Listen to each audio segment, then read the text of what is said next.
from our good friend David Pacman. He says, as we speak, progressives are tuning out due to understandable despondency over last night's results. I won't speak about others, but I've lost 10,000 YouTube subscribers overnight. Couldn't happen to a nicer guy. When the guy. right loses, they fund operations like Turning Point, invest in media, etc. If we abandon now, we cede total control to absolute lunatics. Not a good idea. This is such retconning. Yes. I was on TV Yes. with Cenk Uygur. We were on Piers Morgan's show. And this was right after they picked Tim Walz. And I said, I think Tim Walz is a bad pick because he's an extreme leftist who tried to turn Minnesota into the windowless white van of the Midwest. Said, hey, trans kids, come on over here. You know, I mean, he's a total wacko. And Cenk said, no, Michael, this was a great pick, and you'll see, you'll be crying on election day. It was smart of her to pick. So he agreed with my characterization that Walz was a leftist, and I would go further and say Kamala, in as much as she has any beliefs, is a radical leftist who wanted to end fracking and open borders and all the rest. So now you're getting this retconning from guys like Pacman saying, if only we'd picked a progressive, if only the progressives had turned out. Cenk said the same thing. If only we had a populist. Hey guys, You previously said you did that. Yeah. That didn't work. Well, so what are you going to do now? The tweet here from David Pacman is that he lies to people. Well, okay, I'll be nicer. He's wrong so often. He was incredibly wrong now, and he's losing subscribers over it. And what we're hearing is that many of these prominent left and liberal channels are bleeding subscribers. I just want to say this. Kyle Kulinski, I used to think he was a nice guy. He's kind of gone off the deep end on X. When he posted a picture from an airplane looking at farms, and then said, I wonder why it looks this way, he got dragged mercilessly for not knowing what a farm was.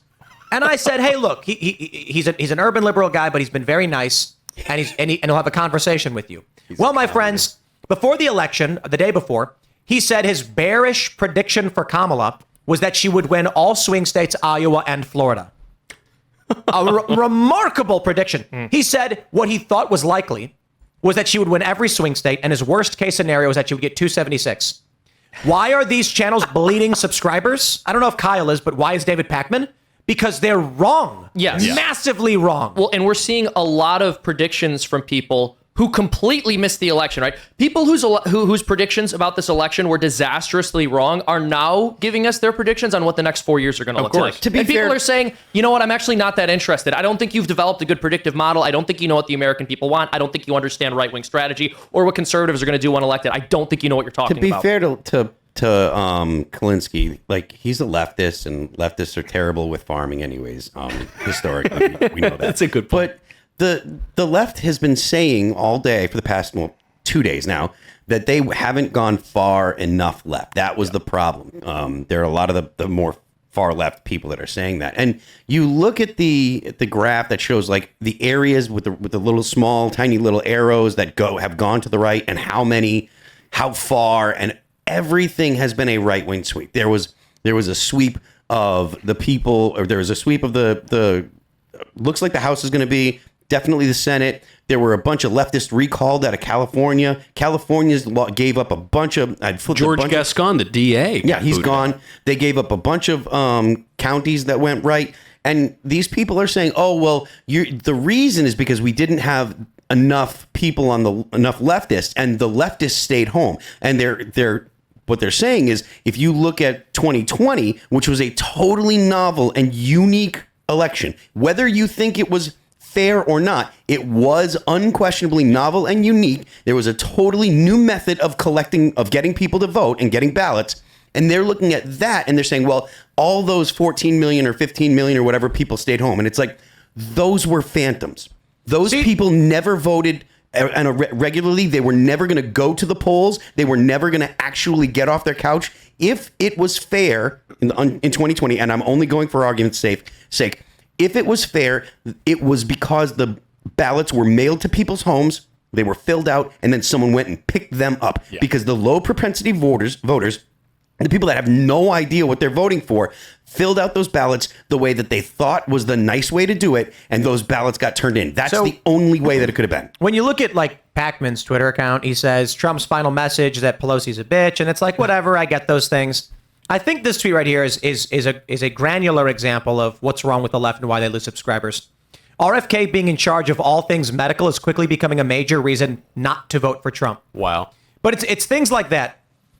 when you talk to a lot of liberals and hippy dippy people, they're going, yeah, RFK Jr. is right. RFK Jr. had a video a month or two ago about this coal tar additive they use as yellow dye that people are eating that we know causes health problems. He talked about fluoride being in the water being a problem. David Pakman giving a knee-jerk nonsense reaction to RFK Jr. is why Democrats lose and why he loses subscribers. The response to RFK Jr. is, well, we need that message too. There are tons of hippy-dippy leftist organic farmers who are sitting there saying RFK Jr. is right about everything. And the Democrats are like, nah, you're all crazy. RFK Jr. is nuts. And you guys, we should all eat plastics and ballots. You want to talk about a realignment. When I was a kid, all the hippies who ate the $15 eggs and worried about pesticides, they were all on the left. Yes. Now they are trad moms with like 4 kids in the suburbs. But no, yeah, it's absolutely right. It was up this year, even in the past year and a half, 2 years. People on the right have been like, when did all the hippies start getting on the right? And it happened actually during COVID is when you noticed, when it was the vaccine stuff.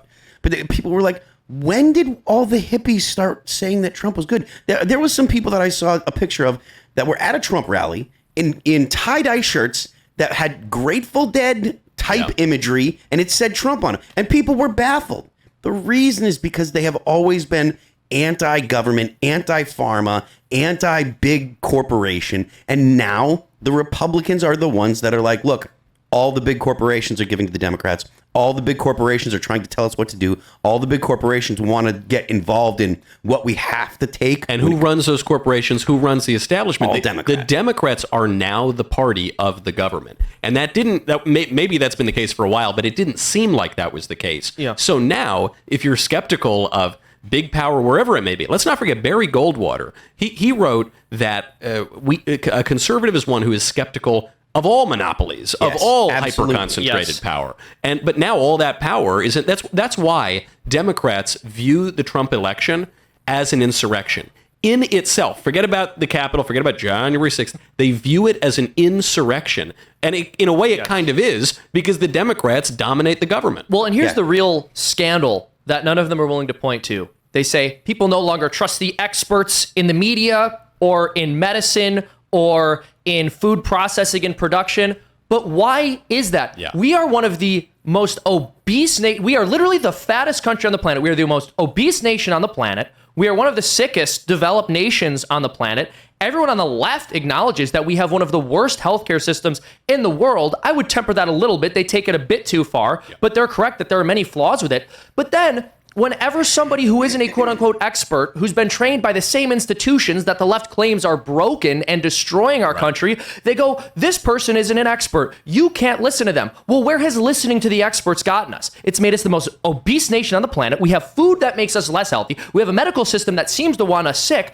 We have a media that tells us lies and misinforms people and clearly didn't have the predictive power to tell us where this election was going to go or what the American people wanted. So maybe you should try challenging the experts if you want to win, because they have been leading you in this entire country in the wrong direction for decades, and everyone knows it. And even if you plug your ears and yell at people and call them bigots for acknowledging that reality, it's still true, and everyone else sees it. So why don't you come join the party? So I do have a correction, though. I have to correct you. We are not the fattest country in the world. We are the most obese. We are not. We're number 19. We're number 19 now? If I'm not mistaken, we're the fattest. There are countries more fat, but we're the most obese. American Samoa, Tonga, Nauru, Tokelau, Cook Islands, Niue, Tuvalu, Samoa, French Polynesia. Wait, but hold on. You said American Samoa. Yeah, they sound like American territories. That count? Doesn't that count? We're still number one, baby. Yeah, I want to claim it, even though it's like a little bit different. I want to claim the American Samoan. I think Tonga should be number 1, so that would put us at 18. You're right. America should not be on the list. But we're not. There's like Bahamas are fatter than we are. Well, they have all that nice chicken and those little beef patties. But my point is, if you go to other developed nations and see the food that they're eating, they eat much more than us, and they don't get as fat as us. Yeah. People will say this too. I went to Europe. I ate as much as I ate here. I felt better. My weight was lower. There's no question that there's a massive problem with obesity in the United States. Michael, I wanted to follow up with you on something. So Trump and many former Trump officials. Sorry, we are 18. You're right. Samoa is not supposed to be. They're very fat there, but Tonga is number one. We need to claim American Tonga. We need to That's get what back. that's my we need to foreign get back to policy. number one. Oh yeah, I appreciate this. I think we're heading in the right direction. But Trump and many of his officials faced what it seems like motivated attacks from the Department of Justice and others. So, for example, Trump obviously had a bunch of cases. Steve Bannon only recently got out Peter of jail. Navarro. Do you believe the Trump administration should go after Democrats who he believed broke the law, or strike a more conciliatory tone? Well, certainly President Trump needs to enforce the law. I mean, the problem with Peter Navarro's case or Steve Bannon's case is that they were ruptures with the American jurisprudential tradition. We generally speaking, do not imprison senior White House officials for contempt of Congress. We had never done that before. Peter Navarro was the first one. Now we did this. Steve Bannon goes to prison. I mean, convicting a former president. And that's an even more extreme version. So I don't encourage that. I don't think that we should be jailing former presidents. Let Hillary go run amok. She can go take out her enemies or whatever she does in her spare time. But I don't think we should be jailing former top White House officials. Well, I think at least right now, Merrick Garland needs to go to jail. I think Trump should bring in an AG and just say this country expects accountability and equality under the law. Peter Navarro and Steve Bannon served their time for contempt of Congress. Merrick Garland would do the same. Or Eric Holder. Eric Holder also refused a congressional subpoena. I'm okay with... I agree with you largely that we don't want to create this precedent.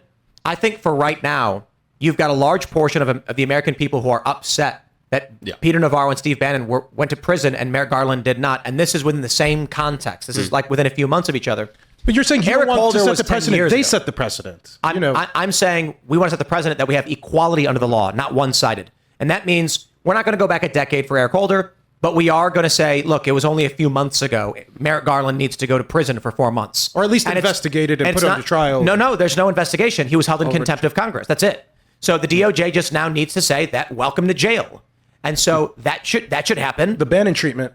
Well, right. And it's, look, you're going to get minimum security. It's going to be comfortable and cushy, just like Steve Bannon got. But if we don't do this, the American people will believe that even when you vote because you demand equality under the law, you don't get it. So if we're going to say, fine, Steve Bannon went to prison, we have two options. Merrick Garland goes, or Trump issues a formal pardon to Navarro and Steve Bannon, and would have to compensate them. Because just saying it shouldn't have happened isn't enough, is not equality. He should say, this is either malicious prosecution of two individuals. It obviously was. In which case, they should receive a settlement compensation from the government and an apology, or it's not malicious prosecution and Merrick Garland should be in prison. Well, at the very least, on the pardon point, there are a lot of people who need pardons. The majority of January 6thers who really were not violent. They were just redressing their grievances on a tough day. Those guys who got 2 years, they got to go. They got to get out. Let me add to that. Many of them were not even redressing grievances. I met a couple that didn't know what was going on and were walking around D.C. Mm-hmm. They said this woman told me it was several hours after everything had stopped and people were leaving, and she walks up to the Capitol with no barricades, open sidewalks, and her husband walked to the building, which the doors were wide open. She walked inside and looked around for about a minute or two, took some pictures on her phone, and then left. And they were smiling and giggling, be like, they had no idea there's any violence. They'd seen nothing. And she said a couple months later, feds kicked her door in, arrested her, and she was sentenced to 18 months. Many such cases. Yep. The other pardons that need to come through, there are people. There is a grandmother, a lovely pro-life grandmother, who is sitting in a federal prison right now. And there are actually multiple people who are sitting in federal prisons because they peacefully demonstrated at a baby killing site. And they were sentenced under the FACE Act. And the FACE Act was passed in the 90s, Bill Clinton. And the idea of the FACE Act was you can't block the entrances to abortion centers or pregnancy centers or even churches. And the thing is, it was totally bogus. They never prosecute anyone for going after the churches under the FACE Act. They never prosecute anyone for vandalizing or burning down pregnancy centers. It's only ever used to defend baby killing sites. All those people need to receive full pardons, and they need to repeal the FACE Act. Well, all right. Remember Mark Houck? I just want to mention this really quickly. Yeah. Mark Houck was a man who was protesting outside of an abortion clinic, praying. The police were called because an old man was harassing and yelling at his son, and then the old man claimed that Mark Houck pushed him. The Soros-funded prosecutor decided not to move forward with charges because there was nothing there. And then a year later, under the FACE Act, his house is raided in the middle of the night, and he's arrested as if he's a dangerous criminal. Yeah. Even though a Soros-funded DA said there was nothing there to prosecute him with. My point is, when civilians who are guilty of wrongthink are punished this way, the idea that we're not going to go after either elected officials or unelected bureaucrats who are clearly and flagrantly disregarding the law for their political motives is insane. And if anyone says we need unity, okay, the time for unity can come if Trump decides to pardon some of them, but they absolutely need to have charges brought. Thanks for checking out this clip from Timcast IRL. Make sure to watch the show live Monday through Friday at 8 p.m. Subscribe to this channel, and we will see you all there.